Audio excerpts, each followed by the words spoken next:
What's up guys, it's your boss Shaggy signing in. और यार हमारे बकरे ने जो सिंगल हैंडेड डोमिनेशन कर रखा है ना पूरे एमएलएस में, मतलब एक्सप्रेस नहीं कर सकते हो तुम। ये जो पूरी अभी तक की जर्नी रही है लियोनेल मेसी की एमएलएस में और इंटर मायामी में, तुम कह ही नहीं सकते हो कि ये बंदा अभी अपने 36 साल 37 साल का है। जिस तरीके से डोमिनेट कर रहा है ना एमएलएस को, और इसकी कैप्टनशिप के अंदर इंटर मायामी जो अलग रौद्र रूप धरी हुई है, अनबिलीवेबल है भाई, अनबिलीवेबल। मतलब तुम अगर आज से तुम कुछ महीने पहले अगर इंटर मायामी की परफॉर्मेंस देखते ना, तुम्हें लगता भी नहीं कि ये एमएलएस में खेलने लायक है। बट अब जिस तरीके से, बिकॉज तुम कहोगे कि फिलाडेल्फिया एक अच्छी खासी तगड़ी टीम है, और एमएलएस के परफॉर्मेंस के हिसाब से फिलाडेल्फिया एक अनबीटेबल यूनिट मानी जाती है। और नो डाउट कि वो उनकी आज की परफॉर्मेंस भी दिखा दी कि no doubt they are western conference champions. और भैया जो तरीके की परफॉर्मेंस जो तुम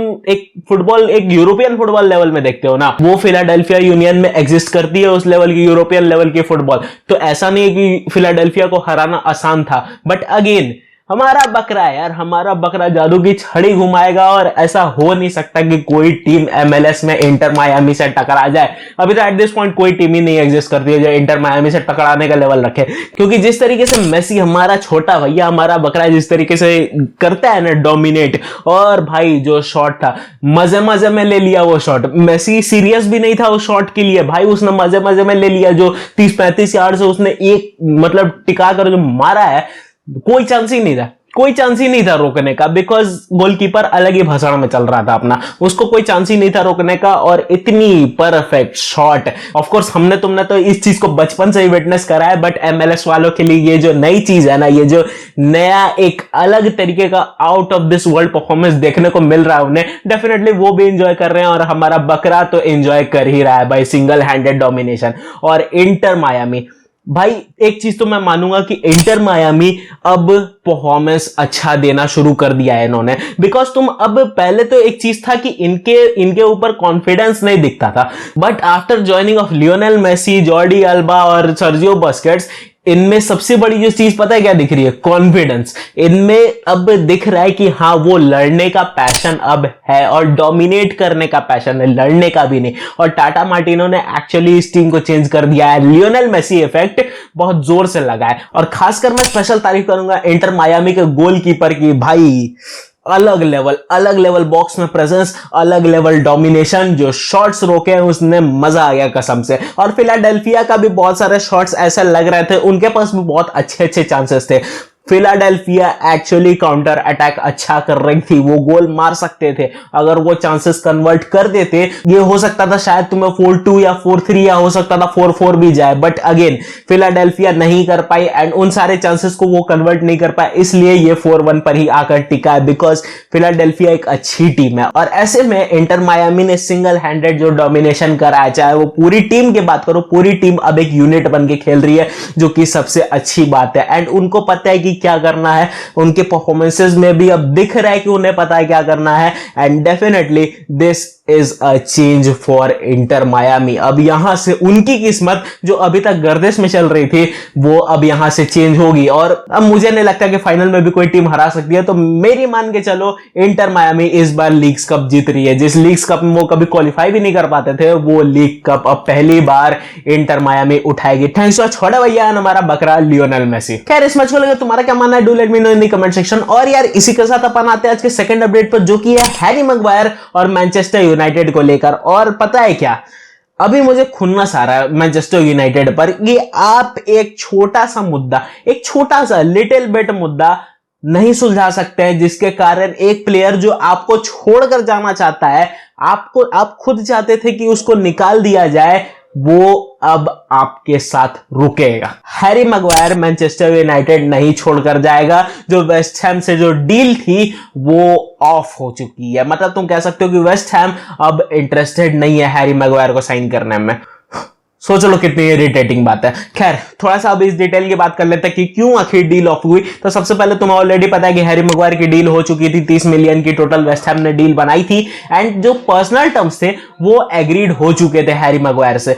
बट द थिंग इज, मुद्दा सिर्फ और सिर्फ इसलिए रुका कि देखो, हैरी मैग्वायर अपना कुछ पैसा जो मैनचेस्टर यूनाइटेड को, वो सोचता है कि मैनचेस्टर यूनाइटेड उसको ओ करती है, यानी कि हैरी मैग्वायर सोचता है कि उसके हक का पैसा है जो मैनचेस्टर यूनाइटेड उसको नहीं देना चाहती है, वो डिमांड कर रहा था एंड यूनाइटेड ने मना कर दिया इस चीज से। तो अब हैरी मैग्वायर वेस्ट हैम की डील को कैंसिल ऑफ कर चुका है। अब ये कितना अमाउंट है, क्या नौटंकी है, कितना रगड़ा करते हैं, ये सब चीज पर धीरे धीरे बात करते हैं। तो सबसे पहले तो तुम लोग अमाउंट जान लो। सबसे पहले तो अमाउंट एक जगह स्पेसिफिक नहीं है। हाँ, अभी मैं स्पेसिफिक अमाउंट बताऊंगा, बट एक जगह स्पेसिफिक नहीं है। अगर हम लोग द गार्डियन की रिपोर्ट की बात करें, जो कि एक अच्छी खासी सोर्स मानी जाती है, ऑफ कोर्स तुम्हें एक चीज बता देता हूं कि द गार्डियन ने सबसे पहले ये चीज ब्रेकआउट करा था कि रोनाल्डो अल नसर ज्वाइन करने वाला है, एंड द गार्डियन एक अच्छी सोर्स मानी जाती है। तो द गार्डियन के हिसाब से जो अमाउंट है वो है 7 मिलियन, जो मैनचेस्टर यूनाइटेड ओ कर दिया हैरी मैग्वायर को। अब द एथलेटिक की रिपोर्ट की बात करें तो एथलेटिक की रिपोर्ट के अनुसार 15 मिलियन की टोटल अमाउंट है, जिसमें से आधा अमाउंट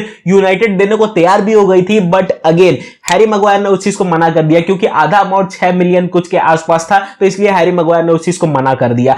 अब कुछ और लोकल रिपोर्ट्स की बात करें तो टोटल अमाउंट 15 मिलियन या 16 मिलियन के आसपास की है, जिसे यूनाइटेड नहीं पे ऑफ करना चाहती है। अब पूरा मुद्दा समझो, पूरा का सार समझो। देखो, सबसे पहले तो अमाउंट जानो कि अमाउंट टोटल 15 मिलियन है, जो हैरी मैग्वायर सोचता है कि मैनचेस्टर यूनाइटेड उसको ओ करती है। अब सबसे पहले तो ये 15 मिलियन आते कहां से हैं? तो ये 15 मिलियन जो सैलरी गैप उसकी होती है ना, क्योंकि देखो मैनचेस्टर यूनाइटेड में अभी मैग्वायर 170K की सैलरी उठा रहा है। अब देखो, मैनचेस्टर यूनाइटेड ने ये चीज पिछले साल कंफर्म करी थी एंड उन्होंने ये चीज बताया था अपने प्लेयर्स को, अगर आप मैनचेस्टर यूनाइटेड को चैंपियंस लीग में क्वालिफाई कराने में कामयाब होते हैं तो उस कंडीशन में आपकी जो सैलरी होगी उसमें हम इंक्रीमेंट करेंगे। मैनचेस्टर यूनाइटेड ने ये चीज कंफर्म करी थी अपने प्लेयर्स को। तो ऐसे में अब हैरी मैग्वायर की जो सैलरी थी, जो बेस सैलरी 170K की थी, वो बढ़ जानी थी 190K पे पर वीक। तो ऐसे में अब हैरी मैग्वायर जब वेस्ट हैम में जाता तो उसकी सैलरी हो जाती, तो इसको अगर पिछले 4 साल और अगला 2 साल जो उसका टोटल डील था, कॉन्ट्रैक्ट था हैरी मैग्वायर का, 6 साल का टोटल जो कॉन्ट्रैक्ट था,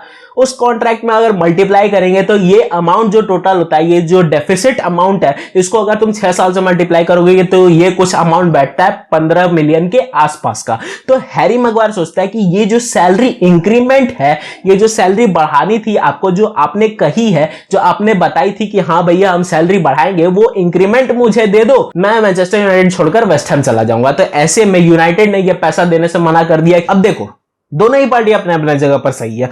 देखो, मैं हैरी मैग्वायर की अगर तुम बात करोगे तो वो भी एक्चुअली उस प्लेइंग 11 का हिस्सा था जिसमें मैनचेस्टर यूनाइटेड जब क्वालिफाई करी थी चैंपियंस लीग के लिए।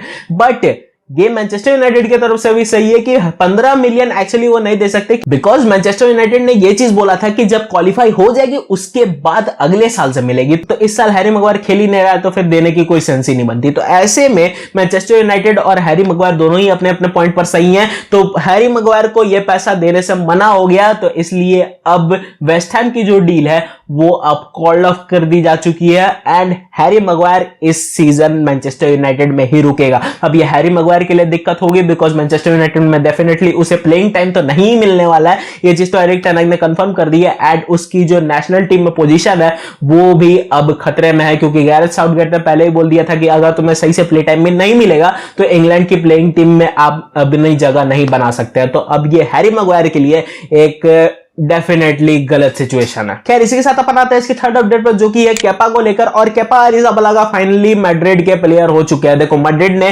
केपा को साइन कर लिया है एक सीजन के लिए लोन पर, जो कि सेंस भी बनाता है, बिकॉज अगले सीजन से कोर्तोआ वापस आ जाएंगे। But the thing is, Kepa Arrizabalaga तुम कह सकते हो कि छोटा कोर्तोआ, तुम इनको बोल सकते हो। And the thing is, Madrid अभी बहुत ज्यादा इंटरेस्टेड थी केपा को साइन करने में। ऑफकोर्स बहुत सारी टीम थी केपा को साइन करने में, but the thing is real Madrid ने अब साइन कर लिया है केपा को। तो एक जो हमारी जो सिचुएशन थी, जो पीछे से हमारी सपोर्ट नहीं मिलता था, वो एक चीज अब थोड़ा सा हमें प्रॉब्लम सॉल्व होता हुआ दिख रहा है। बट ऑफ कोर्स तुम कह सकते हो कि केपा कोर्तोआ के लेवल का तो गोलकीपर नहीं है, वो चीज तुम्हें मानना होगा। कोर्तोआ के लेवल की नहीं, बट हाँ, केपा को तुम थोड़ा सा उनसे कम मान सकते हो, इसलिए मैंने बोला था कि छोटा कोर्तोआ है। तो ऐसे में केपा अरिजाबलागा का रियल मैड्रिड को ज्वाइन करना, ये एक्चुअली हमारे लिए एक गुड न्यूज है, क्योंकि जो गोलकीपिंग में एक सपोर्ट हमें जो चाहिए था, बिल्डअप में हो, चाहे वो गोलकीपिंग में अच्छा करना हो, हो, शॉट रोकना हो, वो सब केपा एक्चुअली सही कर सकता है। तो ऐसे में अब उससे एक सपोर्ट हम लोग एक सीजन ले सकते हैं एंड ऑफ कोर्स अप्रैल मई में तो फिर हमारा कोर्तवा तो वापस आ ही जाएगा। तो ये चीज एक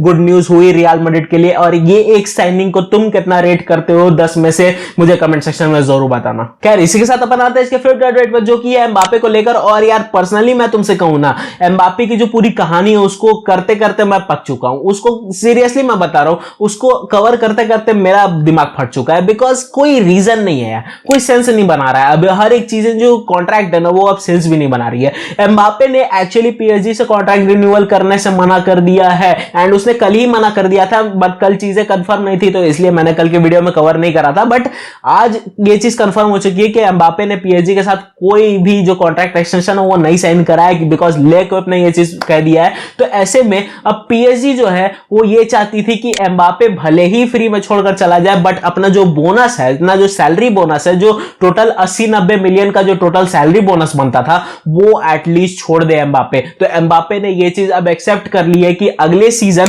2024 में वो एज अ फ्री एजेंट छोड़कर जाएगा पीएसजी को। बट द थिंग इज, जो वो लॉयल्टी बोनस लेने वाला था, टोटल 100 मिलियन की लॉयल्टी बोनस हो जाती, ऐसे में वो लॉयल्टी बोनस अब वो छोड़ देगा। यानी कि अब पीएसजी के पास टोटल 100-150 मिलियन के आसपास जो अमाउंट है वो बच जाएगा एम्बापे को भेजने के बाद भी। तो पीएसजी भी खुश हो जाएगी, एम्बापे भी खुश हो जाएगा, क्योंकि वो एज अ फ्री एजेंट छोड़ देगा। तो ऐसे में अब तुम रियल मैड्रिड का जानो तो रियल मैड्रिड भी कोई फोकस ले नहीं रही थी इस सीजन एंड फ्लोरेंटिनो पेरेज ने ऑलरेडी बोल दिया था कि 2024 ही उनका ड्रीम है एम्बापे को लाने का। तो ऐसे में अब एक चीज तो आज से दिख रहा है कि हाँ, एम्बापे अगले season as a free agent Real Madrid को ज्वाइन कर सकता है, बट अंटिल देन इतना ज्यादा उसके पीछे मगज नहीं मारेंगे। अब ये लास्ट था, ये लास्ट। अब एम्बापे की पूरी कहानी सागा को अब यहीं पे एंड करते हैं और अब जैसा होगा तब वैसा देखा जाएगा। क्या that's it for today guys, hope ये वीडियो तुम्हें अच्छी लगी। वीडियो अगर अच्छी लगे तो वीडियो को लाइक करना, चैनल को सब्सक्राइब करना। मैं मिलता हूं तुमसे किसी और दिन किसी और टॉपिक पर। It's signing out.